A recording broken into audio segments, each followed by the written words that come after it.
লন্ডনের মানুষ এত মোটা আর এত লম্বা, তাদের যন্ত্রটা ঘোড়ার মতন মোটা আর লম্বা। তো তারপর মালিক বল, আচ্ছা তোমাকে যেতে হবে না, আমি যাচ্ছি। তারপর আমি ঘরের বাকি সব কাজগুলো করলাম। তো এভাবে আমার দিনকাল ভালোই যাচ্ছিল। তো একদিন আমার মালিকের কাছে ওনারা কি যেন ফিস ফিস করে বললো যে তোর ঘরের কাজের মেয়েটা দেখতে অনেক সুন্দর, তুমি যদি ওর সঙ্গে আমাদের একটা ব্যবস্থা করে দাও তাহলে তোমাকে আমরা আরো বেশি টাকা দেবো। তো এই বলে আমার মালিকও তাদের লোভের শিকার হলো। তো একদিন কাজ কাম শেষে রাতে যখন আমি শুতে যাবো, তার সেদিনই আরো অনেক 5-6 জন ছেলে আসলো। আসার পর আমার মালিক বললো তাদেরকে চা নাস্তা দেওয়ার জন্য। তো আমি তাদেরকে চা নাস্তা দিলাম। আমার বাড়ি ময়মনসিংহ। তো আমি খুবই দরিদ্র বাড়ির একটি মেয়ে।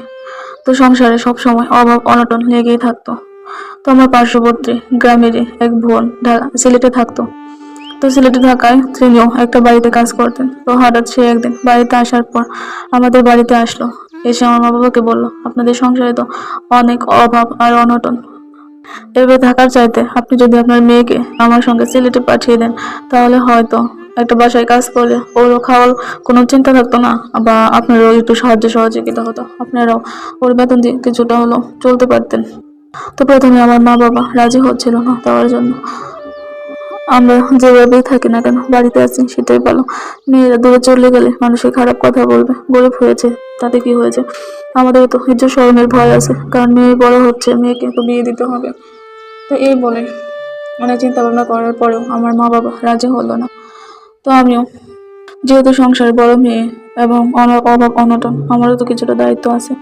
তো আমি আমার মা বাবাকে অনেক কষ্টে রাজি করালাম। তারপর তারা আমাকে ওই বোনের সঙ্গে সিলেটে যেতে দিল। তো আমি তারপর সিলেটে চলে আসলাম। তো ওই বোন প্রথম যেদিন আসলাম সেদিন ওনার কাছে আমি ছিলাম। তো তারপরের দিন সন্ধ্যাবেলা উনি আমাকে আরেকটা বাসায় নিয়ে আসেন। তো বাড়িটা দেখে আমি প্রথমে চমকে উঠলাম যে এত বড় বাড়ি, আর আমি এই বাড়িতে কাজ করবো, এটাও তো আমার একটা সৌভাগ্য। তারপর বাড়ির ভেতরে গেলাম। তো বাড়ির ভেতরে গিয়ে দেখলাম বাড়ি ঘরের যে জিনিসপত্র, আমার জীবনে আমি কখনো এত ভালো ভালো জিনিসপত্র কখনো দেখিনি। তো আমার মনটাও আনন্দ ভরে গেল যে এই বাড়িতে কাজ করে খেয়ে পড়ে থাকলাম আমার ভালোই লাগবে। তো আপুটা ওই বাড়ির একটা মালিকের সঙ্গে আলাপ আলোচনা করছিল যে আপনাদের তো কাজের মেয়ে দরকার, তো আমিও বাড়িতে গিয়েছিলাম, একটা কাজের মেয়ে নিয়ে আসছি, যদি রাখতেন তাহলে আপনাদের এই সাহায্য সহযোগিতা হতো। তো কারণ হচ্ছে ওই বাড়ির মালিক আমাকে দেখেও না করলো না, কারণ আমি দেখতে শুনতে বেশ সুন্দরী ছিলাম। বডি ফিটনেসও সে, গরিব হলেও কি হবে। এছাড়া আমাকে দেখে তারা পছন্দ করে নিলেন।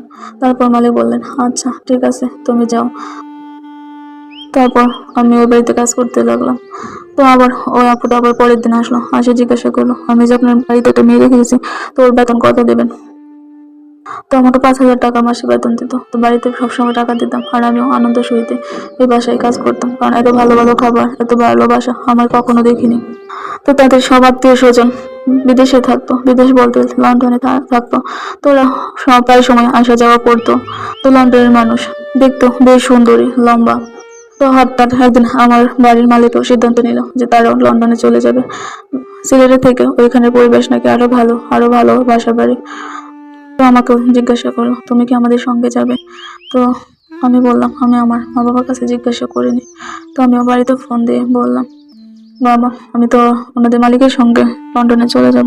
তখন আমার বাবা মা বললো, তোমার যেতে হবে না, তুই বাড়িতে চলে আস।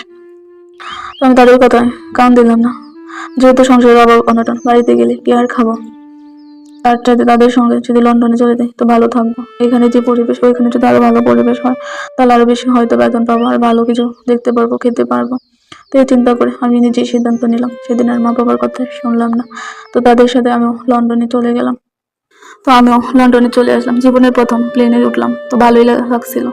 তো লন্ডনে আসার পর ওইখানের পরিবেশই একরকম, আর সিলেটের পরিবেশই ছিল আরেক রকম। লন্ডনের মানুষরা দেখতে বেশ সুন্দর, লম্বা মোটো, দেখলে মনে হয় পুরো পাহাড়ের মতো লম্বা। তো তারা প্রতিদিনই আসা যাওয়া করতো, মদ ড্রিঙ্কস এগুলো পান করতো। তো আমিও তাদের সামনে গিয়ে এগুলা এগিয়ে দিতাম, তাদেরকে সেবা যত্ন করতাম, কারণ যেহেতু একটা কাজের মেয়ের যেরকম অবস্থা হয় আর কি। তো তাদের বাসাতে সব সময় কাজ কাম করতাম। আর সিলেটের পরিবেশ থেকে লন্ডনের পরিবেশ আরো ভালো, তো এখানে থাকতে আমার কোনো অসুবিধা নেই। তো এভাবে থাকার পর দিন যেতে লাগলো। তো দিন যাওয়ার পর হঠাৎ একদিন আমি যখন ওদের লন্ডনের কিছু মানুষ আসলো ওদের মালিকের বাসায় বেড়াতে, আমি যখন খাবার দিতে গেলাম তো তারা আমার দিকে কেমন নজরে যেন তাকিয়ে ছিল। তাই আমি তাদের চাওয়া দেখে ভয়ই পেয়েছিলাম। এত লম্বা মানুষ আর এত মোটা, তাদেরকে দেখলে কেমন জানি মনের ভিতরে একটু ভয় ভয় লাগতো। তো আমি এরকম ভাবে তাদেরকে খাবার টাবার দিলাম। তো দেওয়ার পর তারা আমার জামা কাপড় ধরে টানাটানি করতে লাগলো। তো আমি সেদিন ভাবলাম নেশা করে হয়তো তাই তারা এরকম করে ফেলছে। তো আমি মালিকের কাছে ঘরের কাছে গিয়ে বিচার দিলাম যে ওনারা আমার সঙ্গে এরকম করছে। তো তারপর মালিক বলল, আচ্ছা তোমাকে যেতে হবে না, আমি যাচ্ছি। তারপর আমি ঘরের বাকি সব কাজগুলো করলাম। তো এভাবে আমার দিনকাল ভালোই যাচ্ছিল। তো একদিন আমার মালিকের কাছে ওনারা কি যেন ফিস ফিস করে বললো যে তোর ঘরের কাজের মেয়েটা দেখতে অনেক সুন্দর, তুমি যদি ওর সঙ্গে আমাদের একটা ব্যবস্থা করে দাও তাহলে তোমাকে আমরা আরো বেশি টাকা দেবো। তো এই বলে আমার মালিকও তাদের লোভের শিকার হলো। তো একদিন কাজ কাম শেষে রাতে যখন আমি শুতে যাবো, তারা সেদিনই আরো অনেক 5-6 জন ছেলে আসলো। আসার পর আমার মালিক বললো তাদেরকে চা নাস্তা দেওয়ার জন্য। তো আমি তাদেরকে চা নাস্তা দিলাম, সেবা যত্ন করতে লাগলাম। তো এক সময় তারা আমার সঙ্গে ওই খারাপ কাজগুলো করতে শুরু করে দিল। তো তাদেরা ইংরেজি ভাষায় কথা বলে, আমি কিছুই বুঝলাম না। তো এক পর্যায়ে তার ড্রিঙ্কস পান করলো, পান করার পর আমার সঙ্গে খারাপ কাজ করতে শুরু করে দিল। কিন্তু তাদের যন্ত্র এত মোটা আর এত লম্বা